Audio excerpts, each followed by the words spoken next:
Hello my fellow skaters and welcome to my channel. Today's video is going to be about 5 different things that you do not want to do when you're starting to skateboard.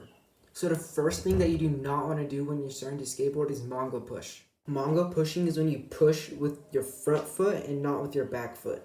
So when you mongo push, one of the main things that's harder to do is run and then jump on your board. Running and jumping on your board is really easy if you're doing it regular. But in my opinion, it's harder if you're doing it mongo because you have to throw the board down, switch with your opposite hand. I'm not going to judge you if you mongo push or not because I feel like one of the things that makes skateboarding such a unique sport is how you can be so creative with it and you don't have to follow certain rules. But I do think that mongo pushing is something that you do not want to do. Also, when you mongo push, I feel like you have a bigger chance of falling just because of how much harder it is to actually control the board. So another thing that you really don't want to do is practice landing tricks with only one foot.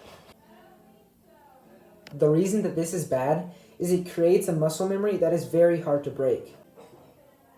It makes it so every time that you want to land a trick, you automatically always land it with one foot, and you don't want that. You really want to be able to land it with both feet.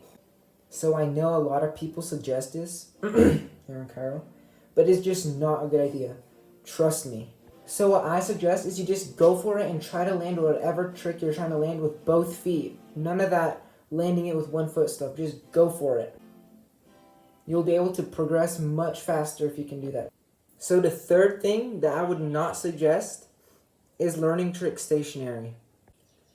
The reason, in my opinion, this is bad, because then you kind of have to relearn the trick just to be able to do it while rolling. Also, using skate trainers to keep you in place and to keep you from moving isn't really a good idea. But if you really want to learn tricks stationary, I would not suggest you use skate trainers. What I would suggest is you just put your reel in a crack and then do the trick like that. But whether you want to learn tricks stationary or while rolling is totally up to you. But I would definitely suggest that you try to learn them while rolling, even though it's a bit harder. So my next tip is if you're a beginner and you just learned how to ollie, don't jump directly to a trick like a kickflip.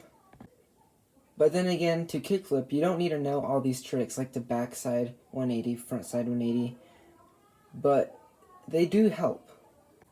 What I would suggest is you start off with an ollie, then you go to a pop shove it, then you do the 180s, and then you learn how to kickflip. But after you know how to kickflip, I feel like there is no order.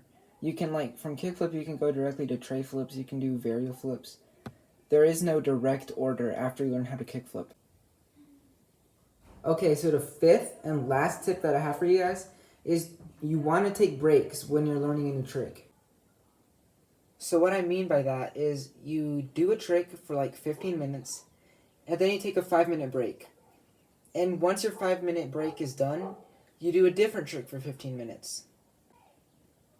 Then you take another break and go back to your first trick. And doing this, it will help you not get bored of doing the same trick over and over, and you won't get tired as fast. I think it's good to be doing multiple tricks at the same time, but I'm not saying you want to do 50 tricks at the same time. What I mean is you do 2 tricks at the same time, and you juggle between the 2. Okay guys, thank you for watching. If you made it to the end, please make sure you like and subscribe. I plan to upload every Sunday, but it might be a little late.